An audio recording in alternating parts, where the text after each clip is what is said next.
안녕하십니까. 이전에 돈 버는 부동산 시간입니다. 예전부터 얘기하던 더도 말고 덜도 말고 늘 한가위만 같아라 라는 말처럼 그런 한가위가 그래도 돼야 되겠죠. 그리고 오늘 시작하기 전에 양해 말씀 좀 드리겠습니다. 저희 사무실 인근에 지금 큰 리모델링 공사를 하고 있어갖고 이 드릴 파는 소리가 혹시 이 방송 중에 조금 들어갈지도 모르겠습니다. 저희 팀장님이 나가셔갖고 좀 드릴을 꺼달라고 했는데 지금 일단 끈 상태에 혹시 진동 소음이 좀 들어가면 그러려니 하고 양해 좀 해주시기 바랍니다. 흥미로운 주제를 가지고 이야기 나누겠습니다. 오늘은 추석 이후 거래 터질까? 제목이 좀 세죠? 이런 주제로 이야기 나눠보도록 하겠습니다. 오늘도 저에게 좋은 정보 주실 분은 주식회사 도시아공간 곽창석 대표님 나오셨습니다. 안녕하십니까? 네, 안녕하세요. 네.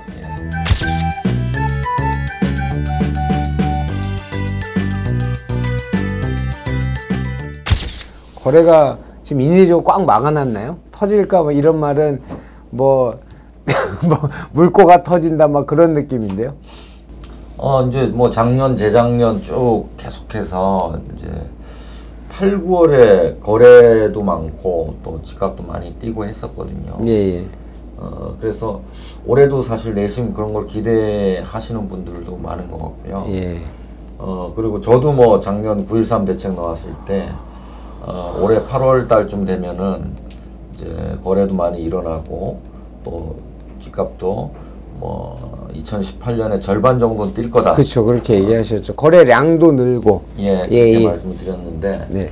사실 거래량이 올해 연초보다는 많이 늘긴 했는데 네.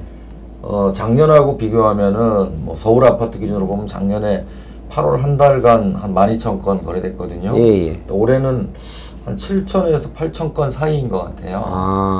거래량이 작년만 못합니다. 그래서 또 그 거래가 워낙 부진하다 보니까 뭐 혹시나 또 추석 지나서 한번 거래가 터지면 그래도 안 팔고 계시던 분들 이런 분들이 좀 더 기다렸다 팔아야 되나 또는 이제 뭐 살려고 대기하시는 분들은 좀 빨리 사야 되나 아니면 좀 기다렸다 추석 이후에 사나 이게 굉장히 지금 민감한 사안이거든요.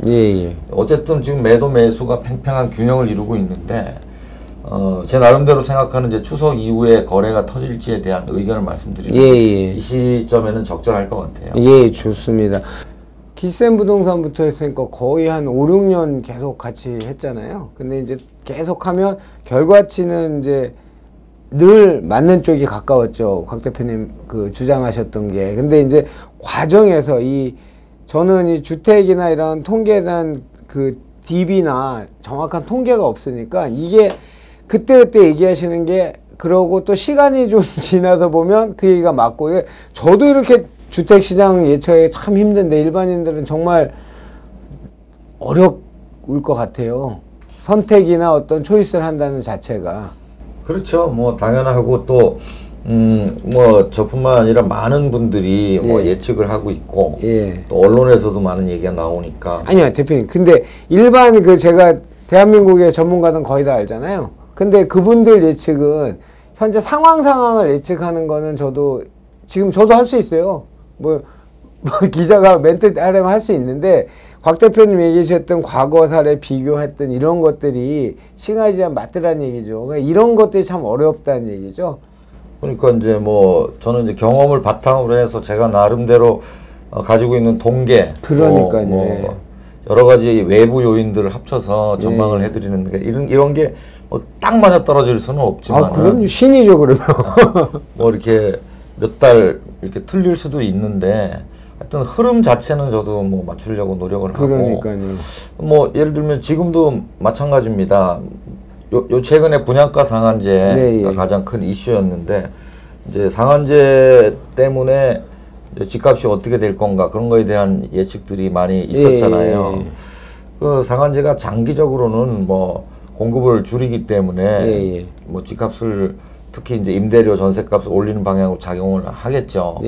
근데 이제 당장에는 또 대기 수요를 많이 만들어내지 않겠습니까? 상한제 하면은 뭐 강남의 재건축 같은 경우는 뭐 거의 반값 분양을 해야 되는 상황이거든요.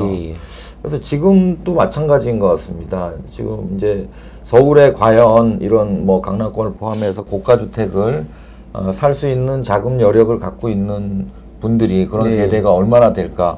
제 나름대로 추정해 보건대는 그래도 한 10만 세대 가까이는 있지 않겠는가 생각해요. 와, 그렇게 많을까요? 서울이 거의 뭐 300만 세대니까요. 예. 또 뭐 서울만 서울 수요자는 아니니까요. 근데 이제 이런 분들이 거래에 달려들면은 가격이 오르는 거고, 이런 분들이 대기하면은 크게 못 오르는 거죠. 그럼 이 10만 세대는 대부분이 그 실수요자인가요? 그러니까 이제 집을 살 수 있는데 고가의 전세를 살면서 집을 안 사고 있는 분들을 말씀드리는 거죠. 근데 이제 이런 분들이 본격적으로 움직이는 시기에 가격이 오르는 건데, 여기 하나의 전제 조건이 있다고 보는 거죠. 이제 작년, 재작년처럼 가격이 올라도 물건이 계속 안 나오면 오히려 더 살려고 덤벼든다는 거죠. 떨어질 것 같지가 않으니까. 근데 만약에 살려고 했는데 물건이 계속 나오는 구조면은 또 대기 수요화할 가능성도 있다는 거예요. 작년, 재작년은 주로 양도세 중과가 시장에 가장 큰 영향을 미쳤던 장이었고요. 이제 올해부터는 양도세 중과 플러스 종부세 중과, 이거 이 두 가지가 동시에 시장에 영향을 미친다는 거죠. 그래서 제 주변에는 이제 뭐 살려는 사람도 있지만은 이제 종부세가 부담스러워서 팔려는 분도 생기고 있고요.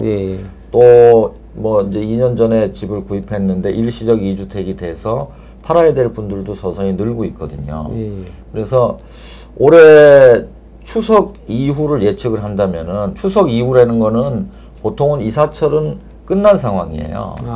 10월 이사철 끝났다고 보는 거예요? 예. 우리가 이제 착각에 빠지는 게, 보통 보면은 거래량이 10월 달이 굉장히 많게 나오거든요. 근데 10월 달에 거래량이 많다는 거는 우리가 지금까지는 신고일 기준으로 해서 통계를 내다 보니까 실제로는 8월, 9월, 9월 중순까지 거래가 10월 달 신고가 되니까 그렇게 나타났지만은, 이제 실제 거래는 이제 그 8월 말 요 시점 정도가 가장 거래가 많은데 그 시점이 이제 지나갔어요. 보니까 크게 거래가 터지지 않았어요. 근데 이제 뭐 이제 추석까지는 얼마 안 남았으니까 뭐 당장 다음 주 되면은 뭐 추석 분위기로 접어들 거. 요즘 추석 분위기가 약하긴 합니다. 하여튼 그런 분위기로 접어들면은 추석 이후에 두 가지 요건이에요. 팔 물건들이 계속 나오면은 거래가 크게 터지지 않을 것 같고요. 계속 나오면 대기 수요화 된다는 얘기죠? 대기 수요화 되고, 그 다음에 매수 측에서는 이제 과거 뭐 2006년도 때처럼 뭐 판교 분양이 끝났다든가 대기하던 대기 매수자, 그 분양을 기다리던 분들이 그 매수세로 덤벼들 수 있는 이런 상황이 만들어져야 되는데, 지금 보면 이제 분양가 상한제 때문에 뭐 그 기다리던 정비사업 강남권 이런 것들이 다 미뤄지고 있거든요. 그럼 여전히 대기 수요가 된다고 봐야 돼요. 이렇게 본다면은 뭐 거래가 뭐 크게 줄지는 않겠지만 추석 이후에도 7, 8월 정도의 거래량을 유지할 가능성이 저는 개인적으로 높다고 봅니다. 7, 8월이라는 게 뭐 한 7,000건에서 8,000건 이 정도 거래를 유지할 거로 보고요. 이제 가격적인 측면에서는 좀 다르다고 보죠. 지금 우리가 이제 한국감정원이나 국민은행을 통해서 통계를 보고 있지만 계속 오르죠. 오르긴 하는데 이 상승 폭이 뭐 8월 한 달이 국민은행 기준으로 보면은 0.4% 서울 아파트 오른 걸로 나오거든요. 근데 실제 실거래된 물건들을 놓고 통계를 내보면은 상승 폭이 이것보다 훨씬 크게 나와요. 6, 7, 8월이 거의 뭐 한 2% 정도씩 오른 거로 나옵니다. 그러니까 실거래가 통계 별도고 또 시세 통계가 지금 다르게 나오고 있다. 그 얘기는 뭐냐면 거래량이 그렇게 많지 않다는 방증이거든요. 거래 안 되는 지역들이 있다 보니까 그런 곳들이 전체적인 통계를 깎아먹는 거죠. 그렇게 돼 있지만, 그런데 이제 추석 이후에 그러면 이제 가격 측면에서 가격이 뭐 다시 보합 국면으로 갈 거냐? 그건 또 아니라는 거예요. 거래는 별로 없지만 호가가 계속 유지되고 간혹 거래되는 물건 한두 건이 높은 가격으로 거래되기 때문에 상승폭은 오히려 8월보다 9월이 더 소폭이라도 한 2%, 월간 2% 이상 갈 가능성이 있다는 거죠. 그래서 제가 볼 때 이제 파실 분들, 네. 이런 분들이 어떤 선택을 해야 되냐인데, 거래량이 크게 터지니까 계속 미뤄서는 안 된다고 봅니다. 아마 제 예측으로는 9월 달에 8월 달에는 통계적으로 그렇게 높게 안 나타났지만 통계적으로 가격이 높게 나타나는 거는 이제 신고분이 점점 늘어나니까 예. 실제 9월 달에 가격이 안 올라도 시세 통계로는 오르는 걸로 나올 가능성이 높아요. 좀 어려운 얘기인데 통계를 알아야 되는데 그렇게 되면은 또 정부에서는 또 추가적인 규제가 나올 수 있거든요. 그런 의미에서 지금 뭐 앞으로 계속 오를 거다 뭐 지금까지 달려온 걸 보니까 관성이 붙어서 엄청 올라갈 테니까 무조건 기다려야 되겠다. 아, 지금 뭐 작년에 5억 올랐으니까 올해도 5억 오를 거야. 내년에도 5억 오를 그런 거 아니라는 거예요. 제가 볼 때 지금까지 많이 오른 것들은 어느 정도 상한선에 도달해 갑니다.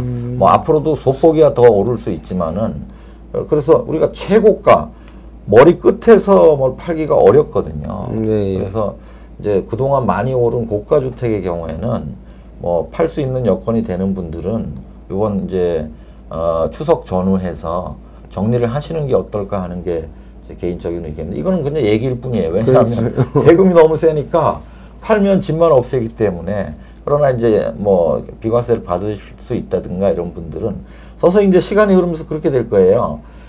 이제 고가 주택을 투자로 접근하는 게 어렵잖아요. 그렇죠. 그러면 점점 투자를 생각하시는 분들은 그것보다 낮은 가격대 또 지역으로 보면 강남이나 한강변에 막 그 한정했던 투자가 좀 더 넓은 지역으로 확산되는 과정을 경북이나 수도권으로 올 가을에는 저가 주택 시장이 무너진다는 시점에 저가 주택 시장으로 오히려 투자자가 옮겨간다는 거죠.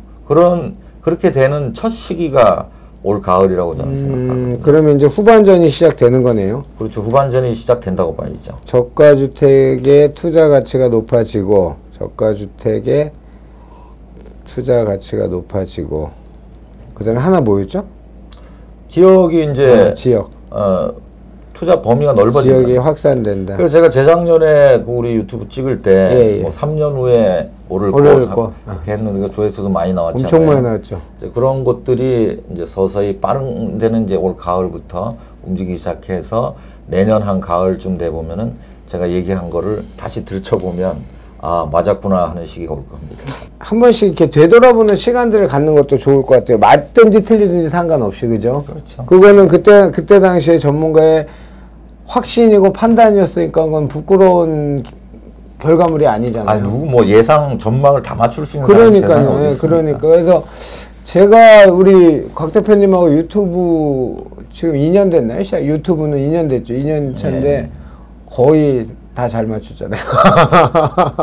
제가 볼 때는 거의 반 틀린 것 같은데. 반이면 확률 되게 높은 거예요.